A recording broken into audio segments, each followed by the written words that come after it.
Listeners, my name is Shannon Cooney from Merrick Property Group Real Estate Agency and a very proud sponsor of the Paracave podcast.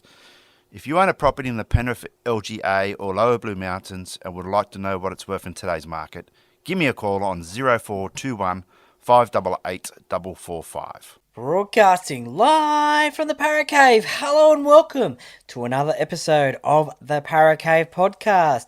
My name is Troy Warner and I'll be your host this week and every week. And today it is episode 101. Thank you. I love what I do for you, the listeners and fans, and I hope you enjoy it each week. Before I get into the episode, I just want to say thank you to those who sent me congratulations messages last week with the podcast reaching its 100th episode milestone. I really appreciate the support and the messages on both social media and also by face-to-face text message, and also those messages that were in the podcast as well. And thank you to you, the listeners, for listening to it as well. The 100th episode. I hope you enjoyed that type of episode. And if you did, please give it a rating and review. But also let me know via the socials if you would like to hear another one of those compilation episodes from a few guests of the different clubs that I've had on from time to time. And I might put them out here and there as well for you to listen to as well. Got a little bit of good feedback from a few of the listeners about that sort of format, so it could be something that I'm looking to do again. Here are just a couple of other congratulations messages from a few other former guests as well. I really thank them for sending them through. Congratulations, Troy and the Paracave podcast on your milestone of 100 episodes. It was a pleasure to be interviewed in one of those 100, and I've really enjoyed listening to some of the other episodes. Mate, keep up the great work. Your research and interviewing technique is fantastic. I look forward to many more in the next 100 episodes. Mate, up the Eels, and congratulations.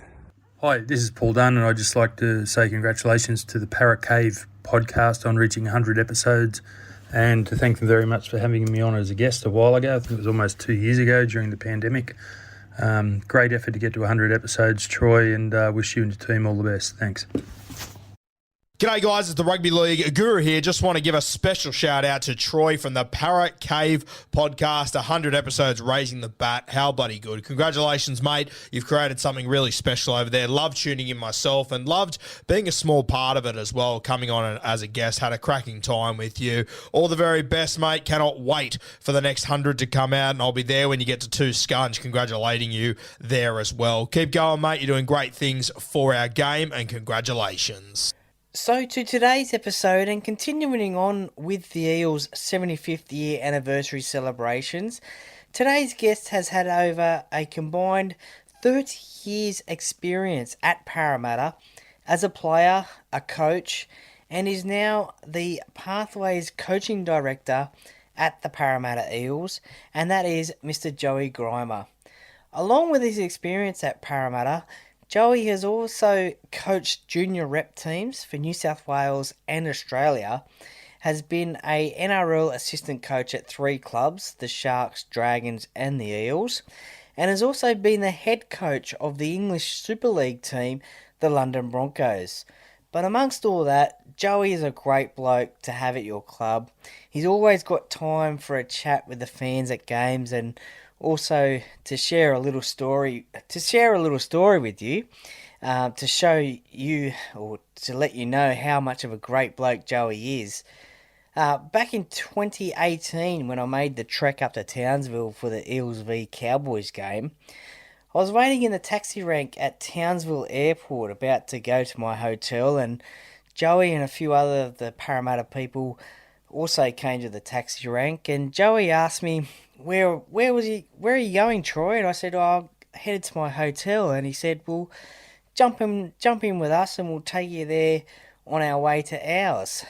So that little story just shows you how much of a great bloke Joey is, knowing that I was a tourist in North Queensland for the Para game, and he was just looking after me, helping me out, helping me get to my hotel, and There are many stories like that from fans of Joey, helping them out or things that he has done for them just because he cares so much about the fans. A real great guy to have in and around your club, and is also doing great things at an elite junior level at Parramatta.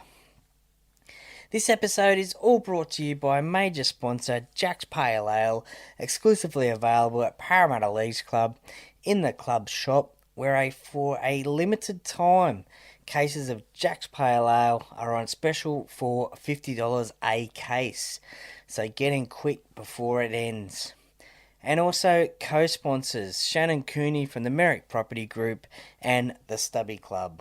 If you are after a gift, the Stubby Club has everything from a huge range of official sports merchandise to custom-made products with a personalised touch.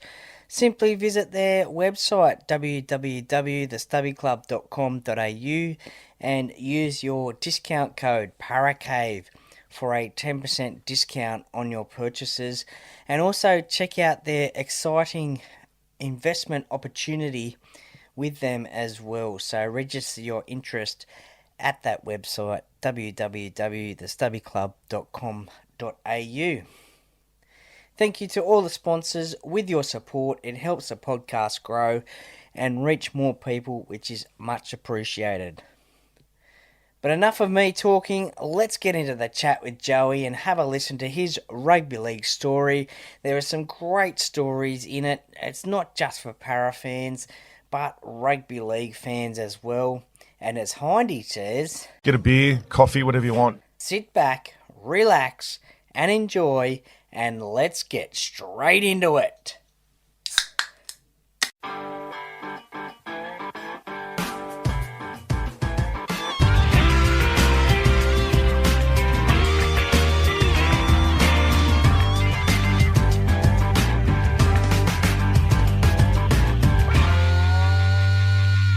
Hi, my name's Joey Grima. I've been with the Parramatta Eels for 30 years.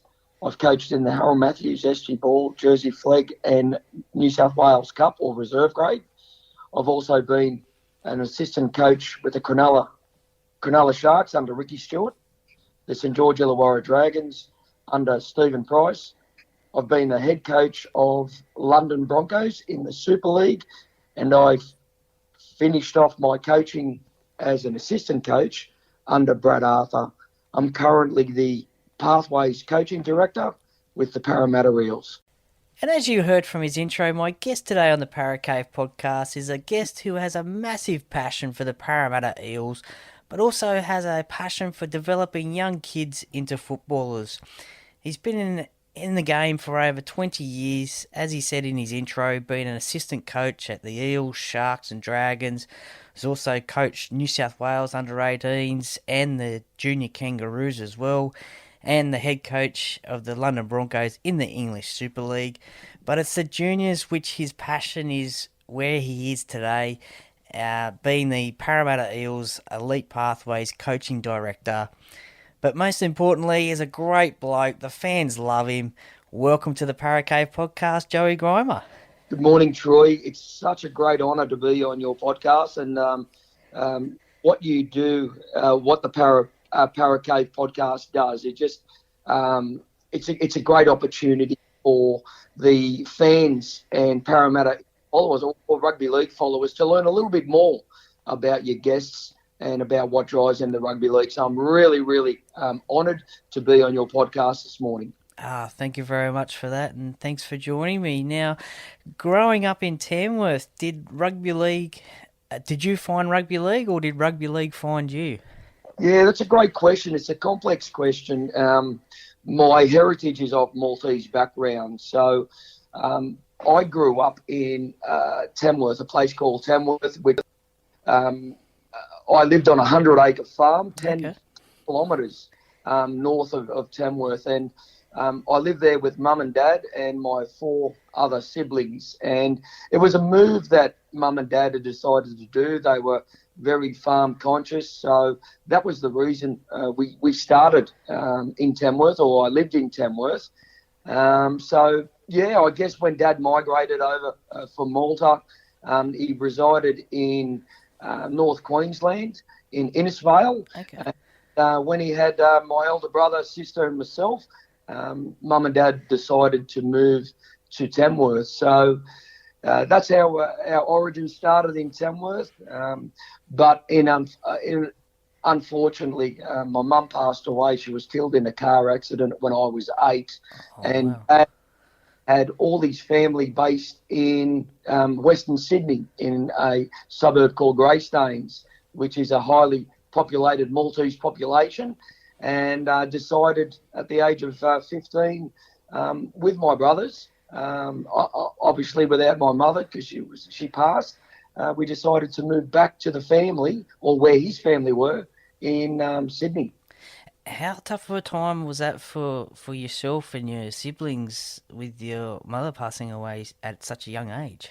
It was really tough. I was very young at that age. I was 8 years of age, and my brother, the eldest of the family, was only 12, and my sister under him was 10. There's 2 years difference between us all, and I guess I didn't really understand the magnitude of how difficult it would be. But growing up and having appreciation of being a father myself, I didn't know how Dad did it for so long. 7 years with 5 children on a 100-acre farm by himself. Wow.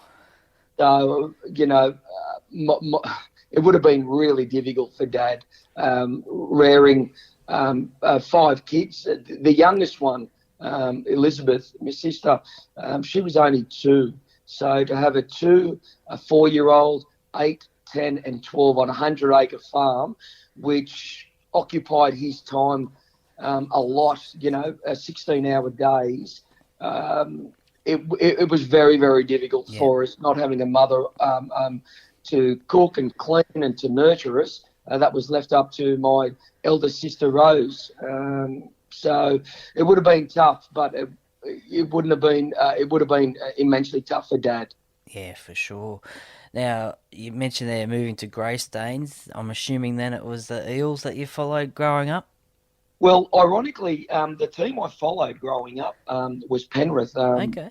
And a little bit of a funny story that I learned after from my aunties through conversations with my mum. I went for Penrith, excuse me, and I can't tell you why I went for Penrith, but it was just something that I gravitated towards. However, my mum always went for Parramatta, and there was a funny story that when Steve Ella played for Parramatta, when we were watching on TV, my mum always thought it was Steve Vella, not Ella. Yeah. And Vella's the second most common Maltese name. So by default, and by mum's misunderstanding or the lack of understanding that it was Ella, not Vella, I guess blue and gold were in our heart, or in her heart, vividly because of that fact. Does Steve know about that story? No, he doesn't. He doesn't. But at the next reunion, I might give him a bit of a laugh. Yeah, for sure. Who were your favourite players to watch back in the day? Yeah, in the Penrith side, it was Brandy Alexander, Craig Izzard, Rob Robards, those type of players. So it was the very early 80s, but Brandy Alexander and Royce Simmons, Brad Izzard and Rob Robards, the little fullback, were my favourites. Yeah, handy players, those ones. And you were a pretty handy player yourself as a junior. And listeners, have a listen to this. Joey represented Parramatta in Harold Matthews, SG Ball and Jersey Flegg as a player, but also as a coach. I'm probably right in saying that you're the only person to do that. I'll have to check with David Middleton on that one, the stats guru. And you're the only one to have won a Harold Matthews comp as a player and a coach. That's pretty impressive. Yeah. Very honoured that I was able to play, Harold Matthews, SG Ball and Jersey Flegg for Parramatta. But the greatest honour, I think, that hasn't been beat or hasn't been met by anyone is that I played in a premiership winning Harold Matthews and coached a premiership winning Harold Matthews. And being at the grassroots and the start of their journey, the players' journey, including myself when I won, it was I was very fortunate. I'm very lucky and very blessed to have that honour. Yeah, no, it's a huge honour, and as I said, probably the only person who's done that. So, well done on that one. What position did you play during your career? Yeah, I started off in the Harold Matthews as a halfback, and in the SG Ball, I transitioned into dummy half. So Okay. I represented the New South Wales schoolboys and the Australian schoolboys at 15 in Northern Territory as a dummy half, but I played halfback with Parramatta before I transitioned full-time into dummy half, Troy. Would there been anyone memorable that you played against, or any memorable playing moments during those young years? Some of the players that I played against in my early career were a player from Werris Creek. They were always the super side in Matt Parsons, who won a Yeah. premiership with Newcastle. He was probably the only player that your listeners would know that went on. But obviously, as my career in SG Ball and Jersey Flegg came about, I played against a lot of first graders. I remember a story that my coach Kevin Wise had told us. We played the Dragons at Cogra Oval, and there was this young 16-year-old who was playing a year under the level, which back then was 17 in 1990. Yeah. He said, there's this kid from Queensland, he's a back rower, Gordon Tallis. Okay. Just be careful, he's got every attribute. He was on our tip sheet. I remember we kicked off to him, and I consider myself a competent defender. And I just remember we kicked off and he ran the ball back, and I tackled him with everything I had, and this sudden jolt went through my body, just raw, boned, powerful young man. And we all know, what heights Gordon Tallis went to. And, so that's just one little anecdote that, some of the players that I played against. And, it was a great honour to find out who he was later on in life. And he was always going to be a special player. Yeah, definitely was champion of the game and champion of Queensland. Was there a chance that you were going to try and keep on playing rugby league for a para throughout the grades and potentially play first grade at all? That was certainly the dream, Troy. I had a scholarship when I was 15. When I first moved down to Sydney from Tamworth, I went to Newman High Boys School. It's called St Paul's now at Greystanes. And I was fortunate enough that I played on a weekend for 3 weeks. I just came into the team. Yep. And I was identified by the then selector, Alan Kelly, who identified me and invited me into the summer coaching school in 1987. So that then started my love for rugby league and my love to transition into the blue and gold, to be, a great believer and a supporter of them. And from that, as a 14, 15-year-old, you get that Parramatta or that representative training shirt and training shorts, and all you want to do is aspire and play first grade. Yeah. So that was always in the back of my mind, and that love to play first grade and to get into that senior level of football just grew and grew. So as I transitioned upwards into SG Ball and Jersey Flegg, I certainly wished and, prayed that I would play first grade. I was always contracted with Parramatta, and I had a 2-year contract with Parramatta at the age of 19 in 1991-92. Yep. Unfortunately, I was playing a Commonwealth Bank Cup game against St Gregory's, and I injured my knee, which back then in 1988, I injured my ACL and MCL. Back then, it was a little bit different to the way that surgery and the medical procedures are today, Troy. And yeah, definitely. I stayed out for 12 months, and the rehabilitation was really, really challenging. And whilst I complied and done everything I could to get back, it just never came again. I had to have a second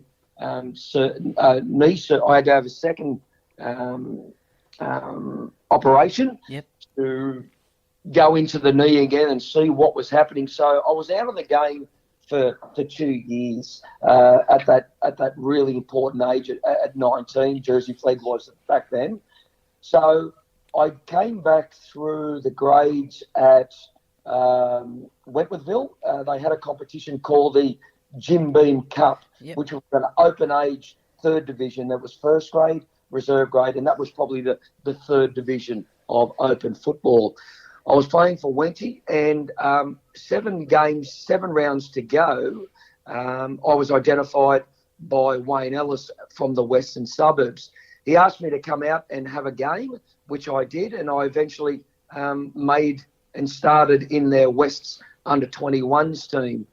I played the season with them, again, aspiring to play at a higher grade, but the knee just didn't come good. So I didn't want to continue in that vein because, one, it wasn't fair to the players around me, and 2, I wasn't playing at the optimum level that I knew or that I could. So that's when I decided to get into coaching. I hung up the boots at a relatively young age and focused on, coaching. Was that to stay in the game that you loved? Absolutely, without a doubt. And I had a good knowledge of the game.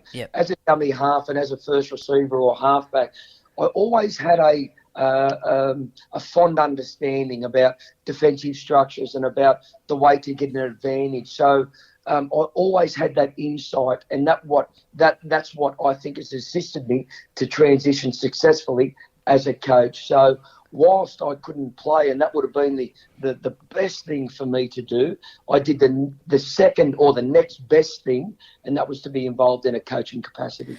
Well, I think one of your first, or maybe your first coaching gig was at the Eels, the development squad assistant coach, and then the head coach a year later. How did that role come about?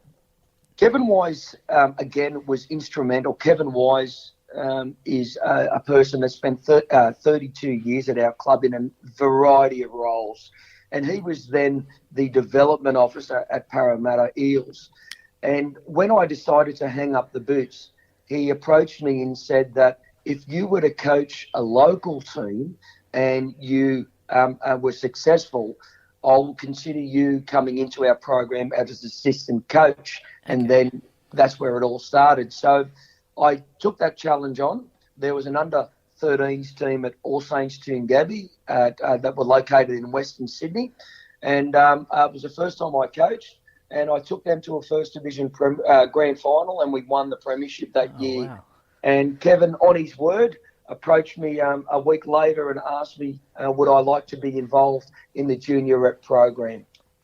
Ah, nice. Now, you were at Parramatta for 7 years in a variety of coaching roles, including SG Ball, Harold Matthews, Jersey Flegg, and the old Premier League. Was there a favourite role that you had in that time, or was it just enjoyable seeing those young players come through the grades? Yeah, whilst it was really enjoyable, having this responsibility of being a mentor, some of these young men, I would spend more time with them than what they would spend with their own father and their own parents. And if you've been involved in coaching, the level of importance that you have is very second to being a parent, and it's similar to being a school teacher. The level of influence that you can have on a young man, or in today's game, a young lady, is really incredible. So whilst I enjoyed the whole 7 years there, the greatest I enjoyed coaching the Harold Matthews the first year. My greatest achievement, not only because it was my first time that I was in charge of a program, but the players, the way they developed and blossomed, and the group of players out of that Harold Matthews team in 1988, which were all 15 years of age. 9 of those young men played first grade. 4 of them played state of origin, and 2 of them played for their country.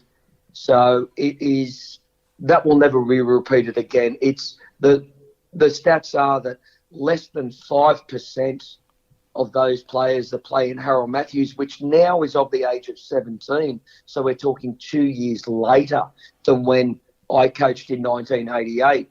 So even now, only less than 5% of Harold Matthews Cup players at the age of 17 will make first grade. Yeah, well, that's an amazing achievement.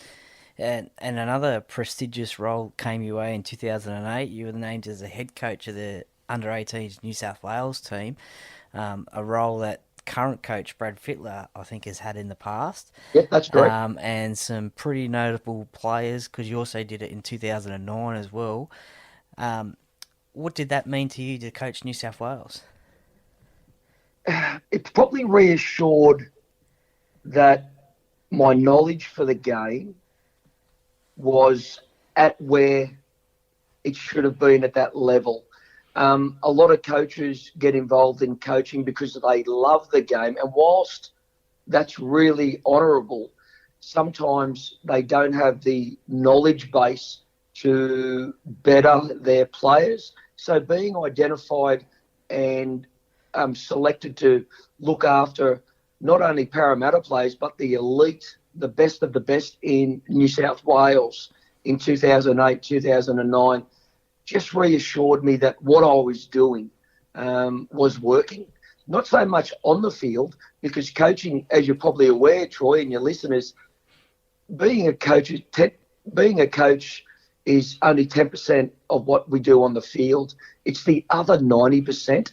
It's the preparation. It's the relationship management with the players. It's the organising. It's the professionalism. Yeah. So that just gave me the belief that I was ticking those boxes. Whilst I had a fair bit to learn and a long way to go, it just reassured me that I was on the right path, Troy. Well, then in 2009 and 10, you have the honour of coaching the Australian Junior Kangaroos team. How high does that rank in your list of achievements? And Yeah, that's an honour that I was really shocked that I was approached by the ARL to, take over that team or manage that team or look after that team and the staff. And again, I'll probably say this 3 or 4 times. I was absolutely floored and flattered. yeah, definitely. For that role, because outside of being in the full-time program, that's probably the top job of the country. Yeah, definitely. Who were some of the players in those squads in those years? Yeah, some of the current players that we currently have in our pro or playing NRL. I had a very, very young Dale Finucane. I had a very, very young Albert Kelly and a very, very young Aaron Woods. Yep. And those 3 players were always destined for bigger things. Very, very fortunate. The squad of 19 players that I had, 18 of them are playing first grade right now. Jake Trebojevic was another one. So I was very, very blessed in coaching such a wonderful and talented group of young men. And again, that must feel good for you that you played a little part in their success that they're having these days and in the past as well now. I would certainly like to think that when they came into that environment, they're already good players. They wouldn't have been there if they weren't or didn't have the ability. Your job in those camps is to build friendship and to build trust. And even to the point today, we're talking a long, long time ago.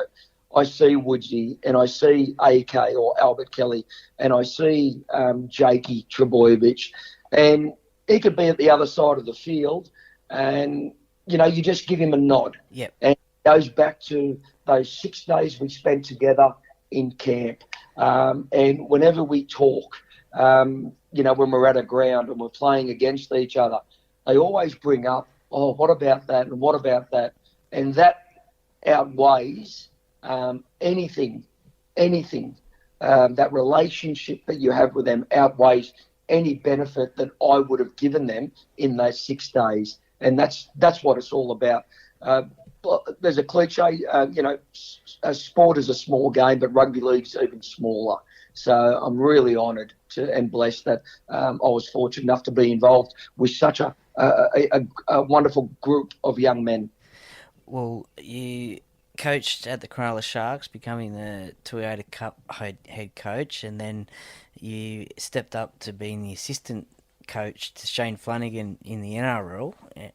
What is the step up in stress levels from coaching from an under-20s team to being an NRL assistant? Yeah, it's not that great, the step up, because when you're in charge of an under-20s team, back then it was the NYC, the National Youth Competition, the level of prestige that was put on that program, it was like coaching a full-time squad. The games were televised, the players were promoted, the competition was promoted. You could gamble on the competition legally. So the level of intensity wasn't that much different to the coaching intensity of the NRL. It was still a performance indicating game, so you were measured by the outcomes. I guess the biggest difference in the NYC back then and the NRL is that the level of scrutiny. Yeah. That's the biggest difference. But as far as time, preparation and analysis, it was a very close second to being a full-time coach with the NRL. What was Shane Flanagan like to work with as a boss? Well, I got the job under Ricky Stewart. I left Parramatta in 2009, and I was offered the opportunity by Ricky Stewart first. If I can talk about Ricky first, and then because they're very, very different coaches. Ricky is the same as you see him today. I was more tired after a game whilst being in the coaching box with Ricky Stewart in that 2 hours than I was in the entire week. Yeah. The level of intensity and in that coaching box was second to none. What I learned off Ricky was a great opportunity for my own coaching career. We talk about Wayne Bennett and the way that he has relationships with his players. I really learnt that with Ricky Stewart. The way that he could get inside a player and get them up for a game. We didn't finish well that year. However, Ricky would always get the best out of his players on game day. And I would bet that whilst the gear steward was throwing out jerseys to the players, if one accidentally went into the direction of Ricky Stewart, he would have grabbed it, put it on and ran out. Yeah, he was just such a wonderful man to work with, particularly on game day. What he did on game day, the way that he rallied these troops was very, very pleasing to see. Unfortunately, a year and a half into his 3-year contract, Ricky was stood down and Flano took over. Flano, a premiership winning coach, similar to the Sticky, and was a lot more quiet and probably didn't have the persona or didn't have the level of influence as Ricky did. But where Flano really came to the fore was his understanding technically and tactically. So he was a very, very good tactical coach, and technically he had a really good awareness of defensive systems. So he was, whilst he wasn't flamboyant in his his communication and player management, he certainly had a very good understanding, particular defence. Do you think he's one of the right candidates, or the right candidate for the vacant Bulldogs role, or now the Tigers or Warriors role? Any club that employed Flano at the moment would certainly not be going backwards. His level of experience, he's been involved in Origin, he's been involved in Test Rugby League, and he's won a premiership with the Sharkies. He would be, I would imagine, one of the top names on every club. Very, very diligent coach and gets the best out of his troops. But from a defensive point of view, very, very good. Yeah, well, there's a few jobs up for for grabs now. You and I might be on the list, Troy. Maybe. I can't blame any of the coaches, clubs there for picking up your services. Oh, no. You might get a run anyway, Troy. Nah, I don't think I could handle it, mate. I'd probably Yeah. end up like Brownie, losing my hair, I think. Yeah, you're probably right, mate. Stay away from it. Now, your next stop was at the Dragons under Steve Price, and then after that, a massive opportunity comes your way, a head coaching role, but over in the English Super League with the London Broncos. That must have been a massive challenge and or a massive decision to make to move countries to continue your coaching career. Yeah, it was, Troy. And it came about in a very unusual way.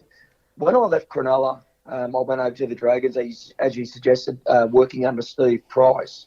I had a 3-year contract as the assistant coach there, and I worked with Stephen Folkes and Craig Young. We all sat under Stephen Price and the wonderful Finchy, Robert Finch. Okay, yep. At the end of the second year, I'm not sure if you or your listeners remember, Steve Price had actually dropped Jamie Soward round 13 at the second year of his tenure. And after that, Jamie Soward was playing a bit of reserve grade. And his manager was looking around at other clubs. And London Broncos reached out to Jamie and asked would he be interested to go over into the Super League and play. They were at the bottom of Super League and they were looking to get relegated. So they needed someone to prevent that with half the season to go. And the story goes that Jamie was granted a release and went over to the London Broncos and prevented them from being relegated into second division under the then coach Tony Ray. Oh, yeah. Tony Ray was looking the following year. Jamie had signed with Penrith to return back to Australia. In their conversations, Jamie Soward threw up my name because I had a very fond relationship with Jamie. And obviously he felt that I was good enough and worthy enough to be an assistant coach in the Super League or looking to transition into a head coach in the Super League. So Jamie Soward was the one that provided Tony my name, at which time Tony called me up and we started talking and offered me an opportunity where I would go over to the UK and be his assistant coach for 1 year and then transition into the head coach the following year, and he would go sideways into rugby league general manager for the London Broncos. So I spoke to Stephen Price about the opportunity, and he granted me an opportunity to leave in my last or the third year of my contract. In the background, I had 2 young kids and my wife here in Sydney. Whilst my wife was working, we worked out an opportunity financially. It was going to be very, very beneficial to me and my wife. And my kids were very, very young. Yep. My daughter Josephine was starting year 1 and my son Frank was going into preschool. So it was an opportunist time to look at something so great to move the family to the other side of the world. So after about 2 or 3 weeks, my wife and I talking, Adriana, we made the challenge. We rolled the dice and with St George's blessings, I took up the opportunity. Went over to the UK. My wife still stayed here for 3 months. I went over there just to transition into the assistant coach role with Tony Ray before they moved over. So that's how my opportunity came about on the back of Jamie Soward making a recommendation to Tony Ray. As it turned out, 3 weeks into the competition, the London Broncos weren't travelling so well. So the then owner, David Hughes, made a decision that he would move Tony Ray and promote me into the head coach role, which I done for 2 years. Well, you mentioned there it was a little bit of a struggle there at the Broncos, but no doubt one highlight was beating the English heavyweights, Leeds, in a massive score of 40-36. Yeah, there wasn't much defence that game.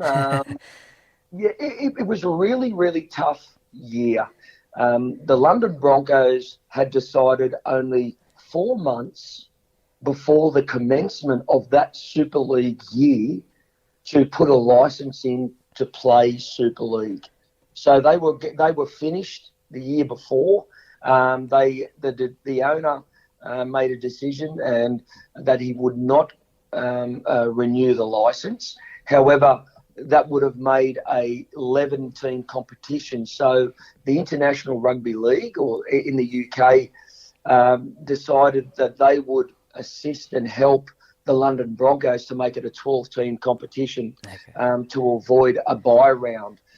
And that was the catalyst to the team not performing well, because all the players had already been signed. So a lot of the players, respectfully, weren't out-and-out internationals, and the side was made up of, middle-tier to bottom-tier players.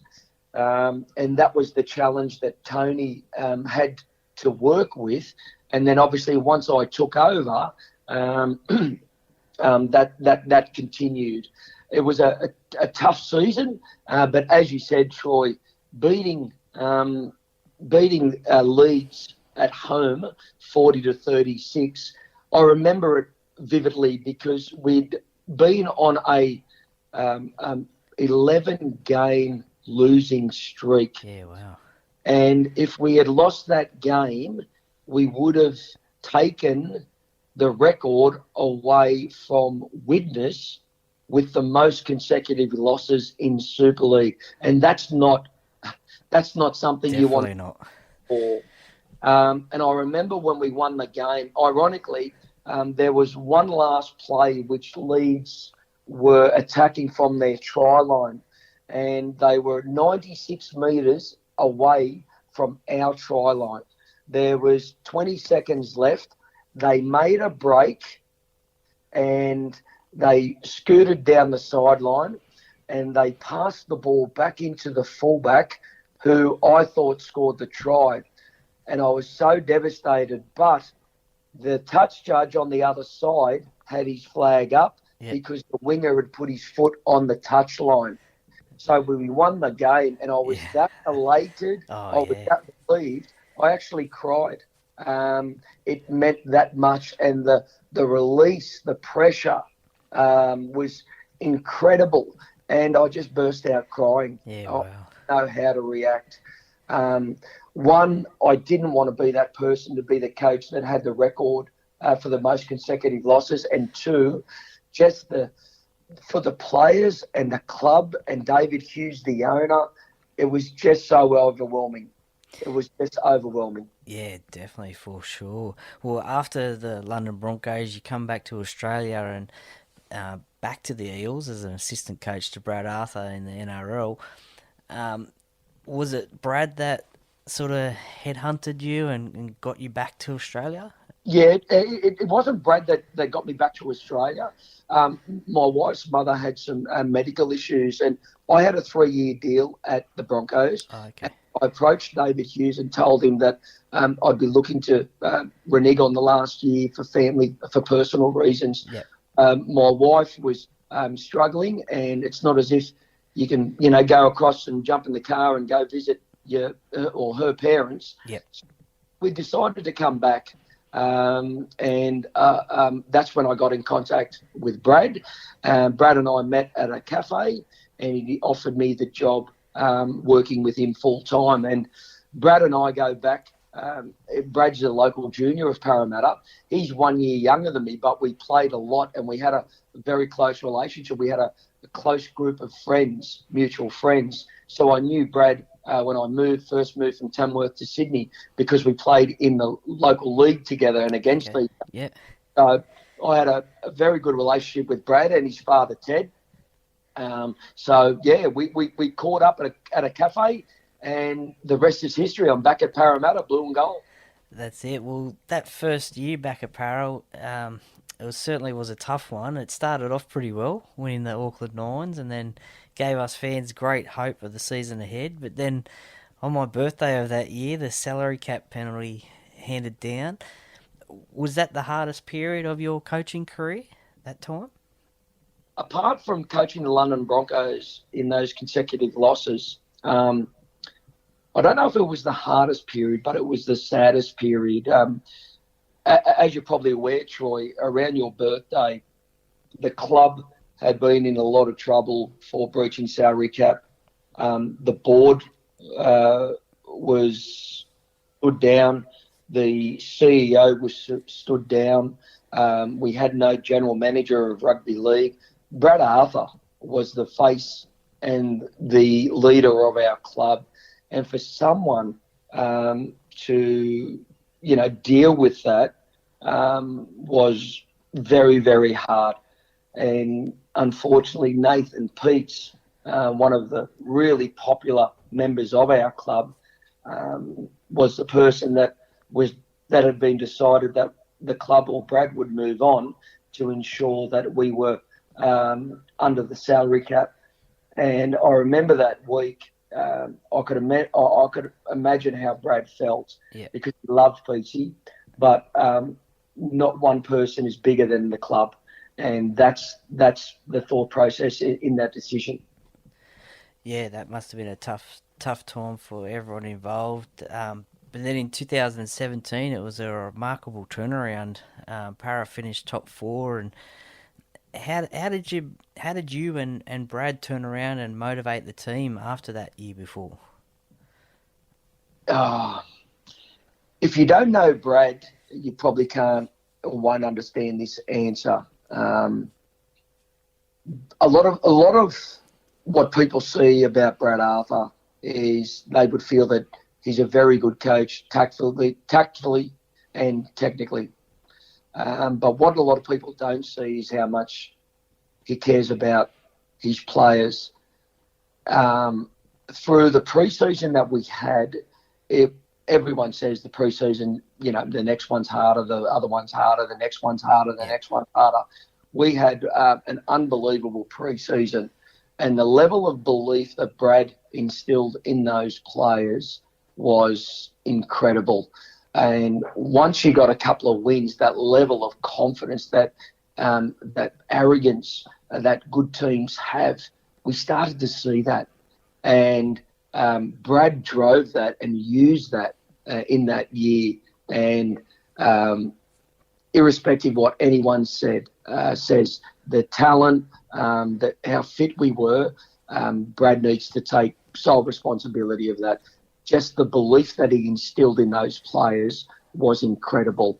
And then when you hear it day in and day out, you start to believe it. And if you start to win a few games and you're in a nice spot on the table, you really, really buy into it. So Brad was fantastic in that.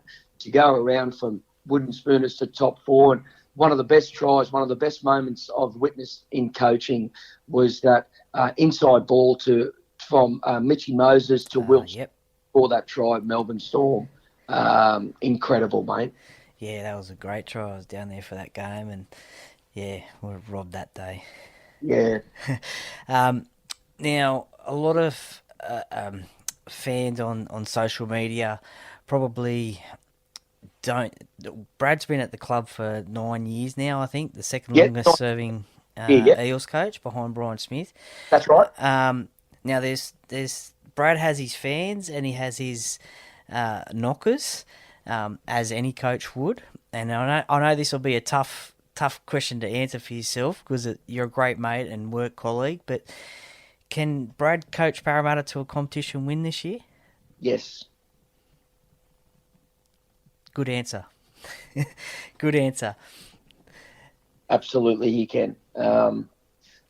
And in no stretch of the imagination, we've got a long way to go. Our level of consistency is, the key component that Brad is working around.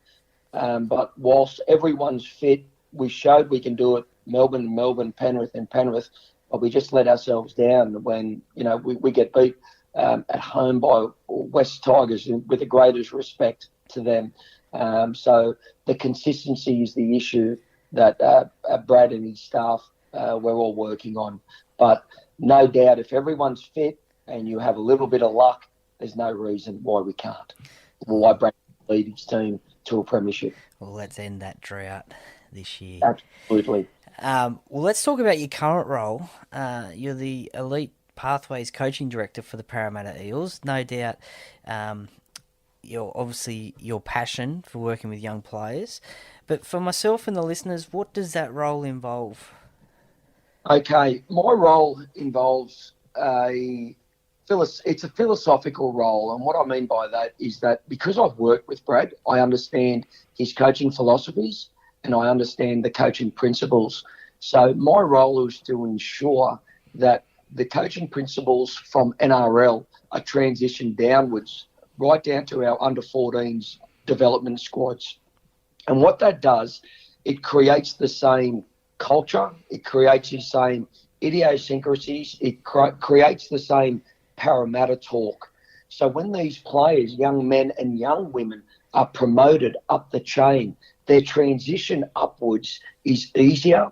And for the lucky ones that do get that opportunity to play first grade under Brad, it means that a lot of the stuff that he hasn't got time to coach and teach have already been taught and have already been understood by the players. Okay. So he can concentrate on the pointed or the finer details of being an NRL head coach. So that's the philosophical role from a cultural and a coaching perspective.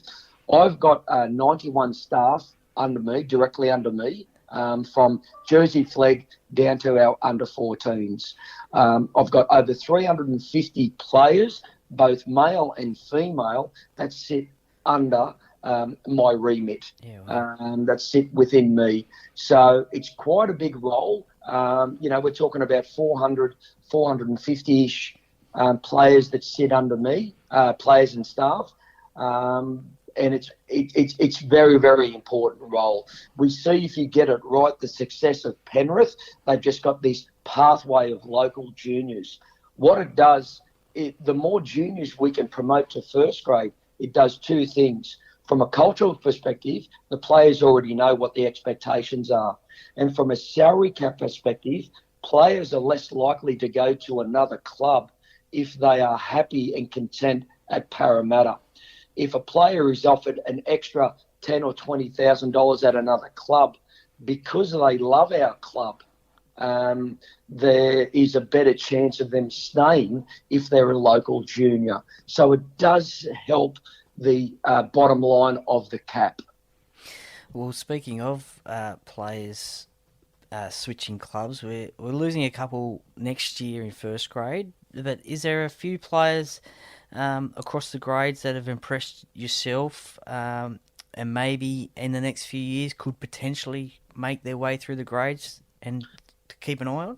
Yeah, that's a really good question, Troy. And whilst, we've got a number of young players in our pathways programs, particularly in our Matson Ball, there's a young man who played 2 games at SG Ball, and this is the opinion that we have on him at our club, and that's Ethan Sanders. He played two games in SG Ball and then was promoted into Jersey Flegg. Okay. Ethan Sanders has got all the makings for a full-time player, and if I can just put it out there that my role as Pathways Coaching Director and our programs are not to make first graders. That's Brad and his staff. That's their roles. Yep. My role is to get them to a level that they can and are able to diligently be coached and trained in a full-time capacity. So, yes, they have to have the ability, but two, even more so, they have to be sure, we have to be sure that they can handle the rigorous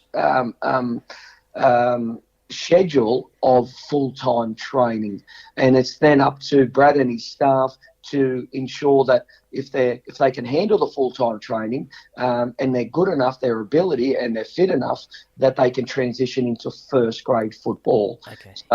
Certainly, Ethan Sanders is one young man that we've got. He was the first city captain we've had at our club for some time this year, and he's excelling as a 17-year-old in an under-21s competition. Yeah, wow. Certainly one that people can put in their black book. And there's a young man also who plays in the halves, Blaze Talagi. Blaze Talagi last year was selected by Freddie Fittler to go into their Emerging Blues program. Okay. So he's at the right age of Harold Matthews. So he's 17. Sorry, Ethan's 18, I apologise, not 17.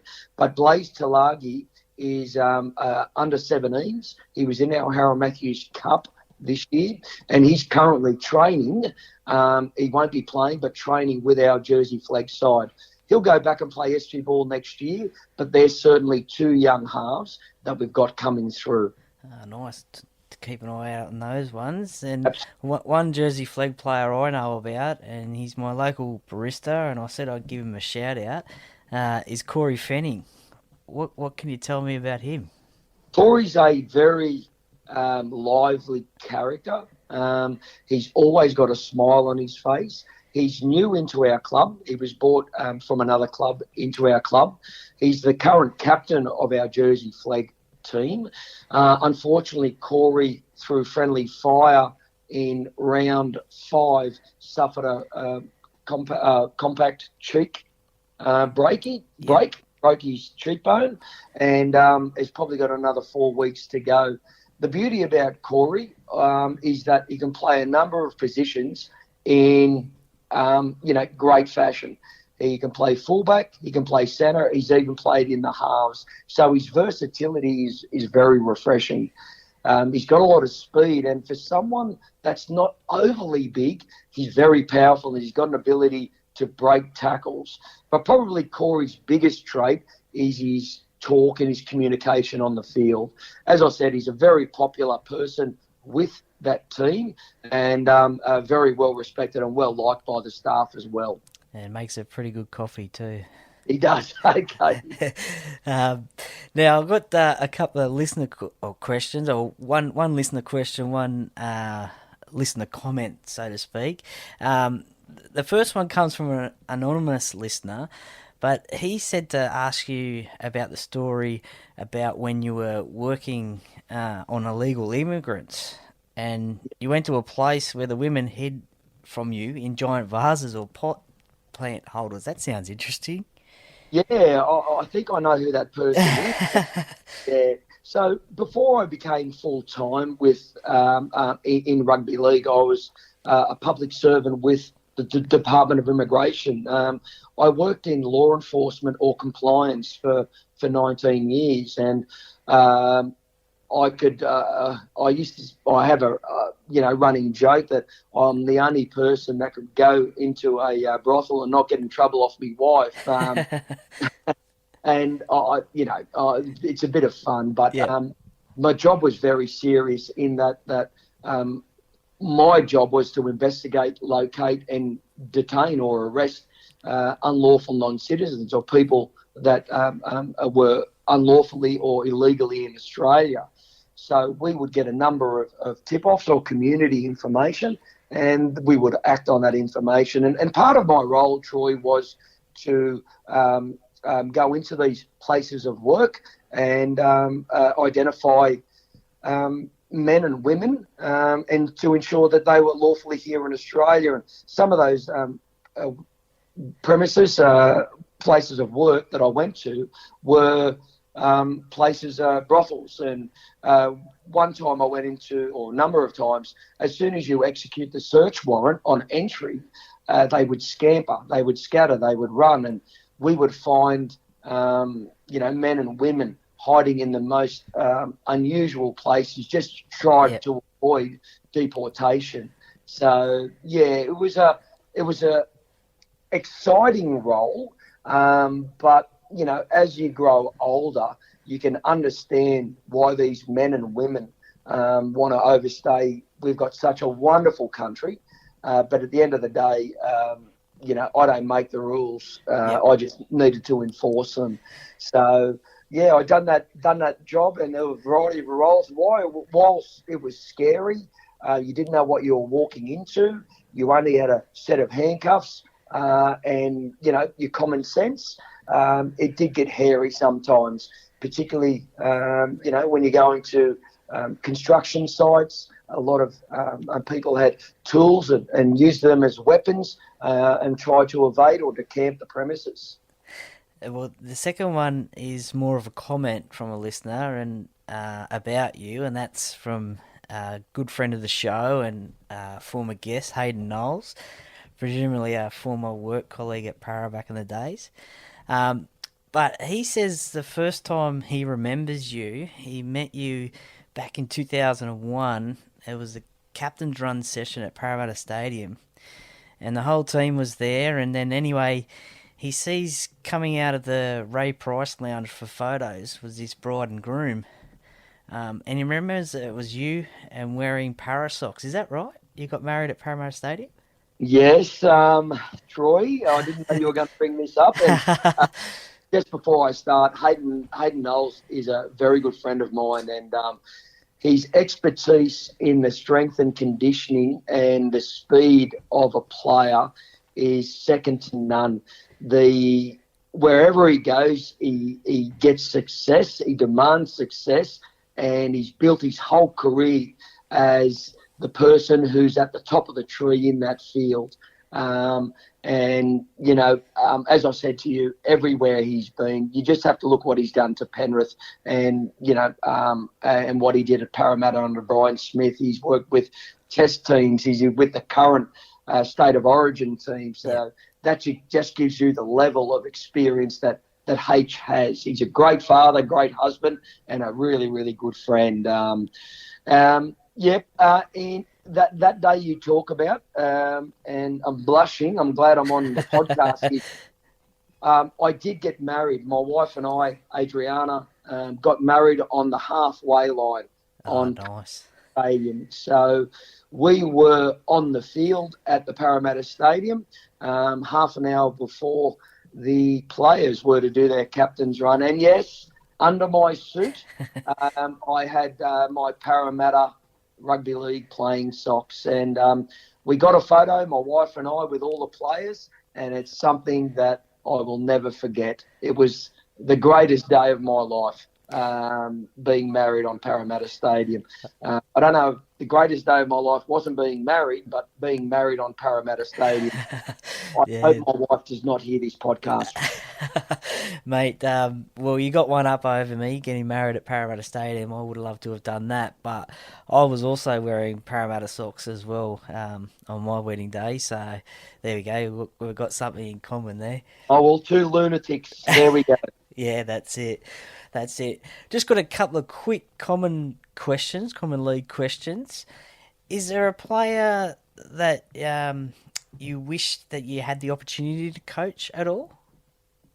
Wow, that's a really good one.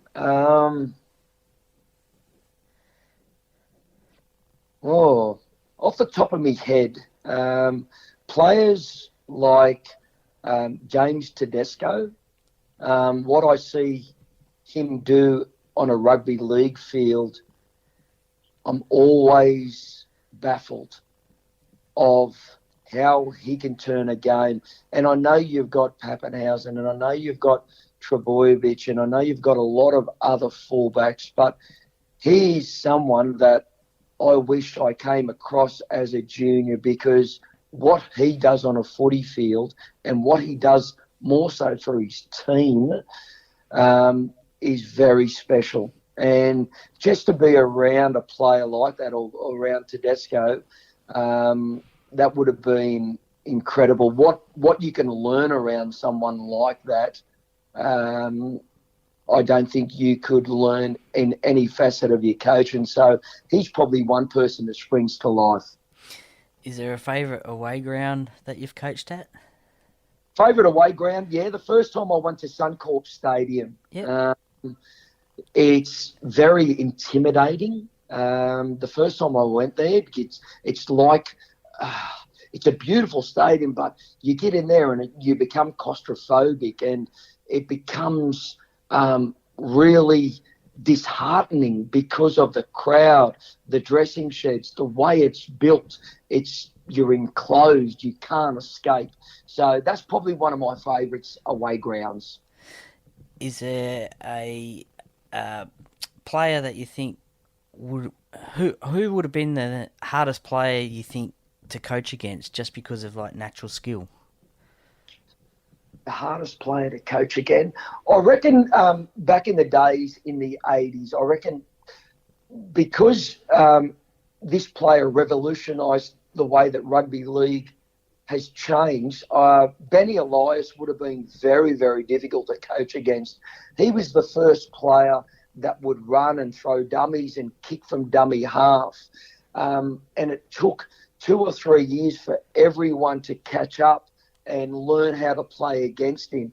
He changed the game of rugby league through his sheer understanding and his cheekiness of the dummy half role. Yep. Traditionally, that role, and as we know, you call the rake if you're a hooker or dummy half because you just rake the ball to your support runners. Yep. But he dramatically changed the game, Troy, I think, and he would have been very, very difficult to coach against because of his cleverness, his wittiness, his, all that other stuff that comes to light. Is there a dream coaching role that you've done, or have you already done it?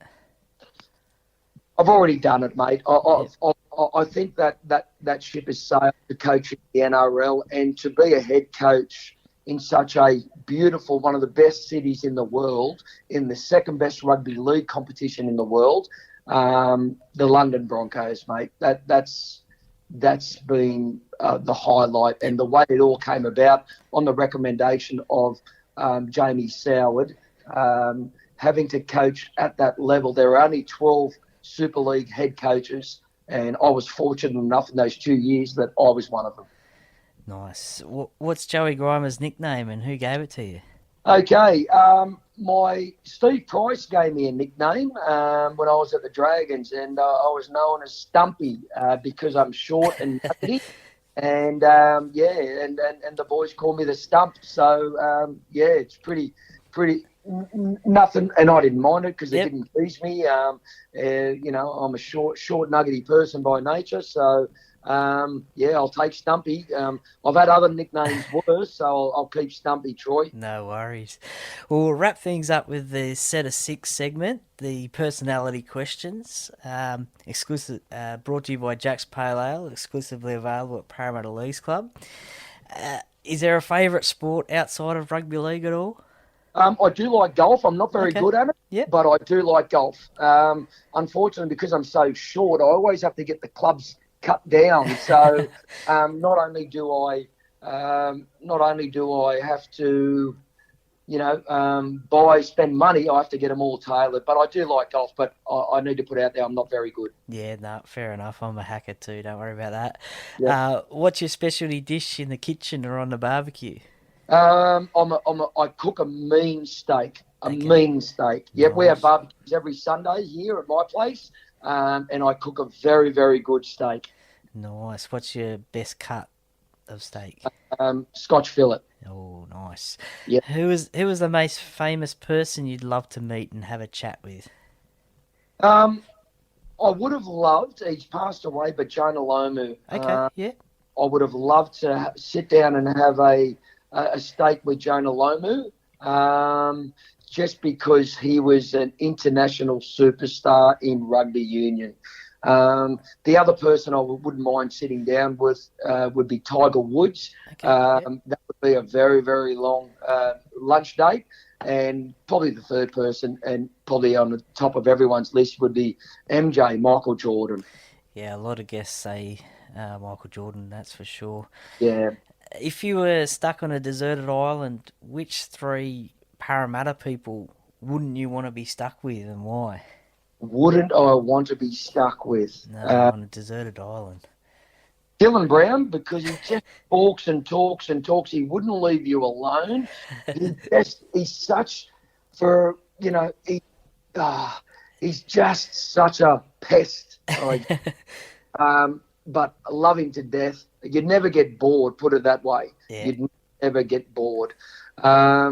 Another person would be, you got me on the hop here, Parramatta players. All people? because all he wants to do is talk rugby league, and he rings you up. You haven't spoken to him for a while. He wants to know what's going on. He's just Who was that, sorry? Michael Mosley. Oh, Mosley. Yeah, the last ever dummy half to win a premiership with Parramatta. Oh, he'll love you for saying that. Yeah, no, I think he does listen to this podcast too, but he's a great fella. But gee whiz, he loves talking football, just loves it. Well, he can't switch off. So we'll do two because I can't fit the third. That's fine. I'm hoping to get Mosley on the podcast, so maybe He's a it might be a legend. long chat, maybe. He's a legend. Now, if rugby league didn't come into your life, what job do you think you might have taken up, or career do you think you might have taken up? Landscaping.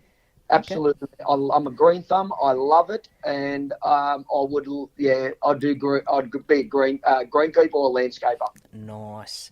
And the last one, who is your favourite band or solo artist to listen to? That's an easy one. I wish you asked me this one at the start. It's Van Halen. I love Van Halen.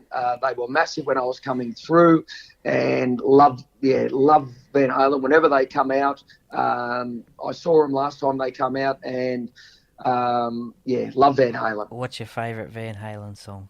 Dreams. Nice. Well, Joey Grima, thank you very much for your time and your chat today. I really enjoyed it and appreciate your time. I know you're a busy man. It's great to chat with you and learn a little bit more about you, and I'm sure the fans will love it.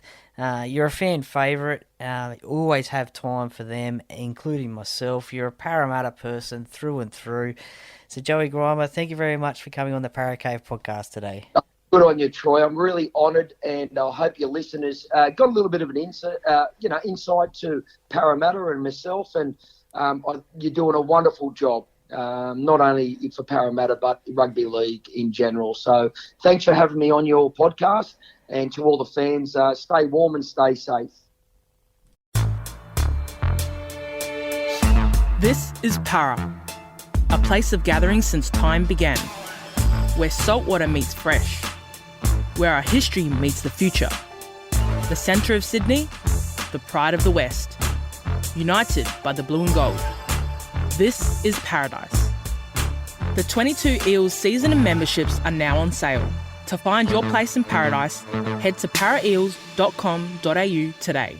Well, welcome back, and thanks for listening to Joey Grima and his rugby league and life story. Honestly, Joey, I could have chatted for hours. So very interesting, and I'm sure there are many more great stories that you have and didn't tell me and the listeners today. Hopefully, maybe we might be able to get you on for another chat later on in the year. Thank you for your time and chat. It's most appreciated, and keep up the great work you're doing currently with the juniors coming through at Parramatta, both in the men's and women's games. A shout out and thank you as well to the Parramatta Eels media and public relations team for giving me the opportunity to chat with Joey and share his rugby league story. It's much appreciated, and I'm sure the fans appreciate you letting me interview Joey as well and enjoy the chat as well. Once again, a quick shout out and thanks to Jack's Pale Ale, the fantastic major sponsor of the podcast, for supporting the podcast. Please support them like they support me by buying yours. Available in the club shop for a limited time, only $50 a case. Thanks also to co-sponsor Shannon Cooney from the Merrick Property Group. You can contact Shannon for your Penrith and Lower Blue Mountains real estate needs, either buying or selling, and also the Stubby Club as well. Head to their website www.thestubbyclub.com.au. Order your NRL merchandise today, or even the other ranges, sporting ranges they have there as well, and use your discount code PARACAVE and get 10% off. Thank you once again to you, the listeners, for listening to the special 100th episode. Some great stories there from 10 of the Parramatta Eels' finest from over the years. And if you missed it last Monday, simply head back to the episode list and check it out. There's some great stories there for sure. Thank you to you, the listeners, for listening and sharing with your family and friends. And please, if you liked it, please give it a 5-star rating and review on the podcast platform you listen to, it would be most appreciated. Also, don't forget to tune in to the Talking Para podcast as well, available on Apple and Spotify. It's out on Wednesdays. It's for para lads chewing the fat about the Eels each week. We review and preview the Eels games each week, and we also make a few predictions as well, like the score, the first try scorer, and a bold prediction. It's a little bit of fun each week, so tune into that one. And finally, you'll be able to catch yours truly, myself, on Pulse FM 89.9 each week on a Friday and Sunday, talking NRL with the Duckman himself on Duckman's Weekend Sports Review Show. It's about 6:20 p.m. each week, so tune in for that one and have a listen. And thank you once again to the official media partner of the podcast, the Parramatta Times. For all your local news, simply head to www.parramattatimes.com.au. That's www.parramattatimes.com.au, and check out that, and thank you very much for your support. Stay safe wherever you are listening from in this world of ours, and especially on the eastern seaboard of Australia. Please stay dry as best you can. A lot of rain on its way. Stay safe as well. Have a great week as best you can, and I'll catch you next week for episode 102. But stay tuned to the socials to see who is coming up next. And once again, if you want to send me a DM on socials, by all means, go ahead. I'm always up for a chat about the greatest game of all and the Parramatta Eels, or who you would like to see come on the show for a chat. And to sign off the show, and as I always say, the Para Cave podcast, by the fan, for the fans. Go Para!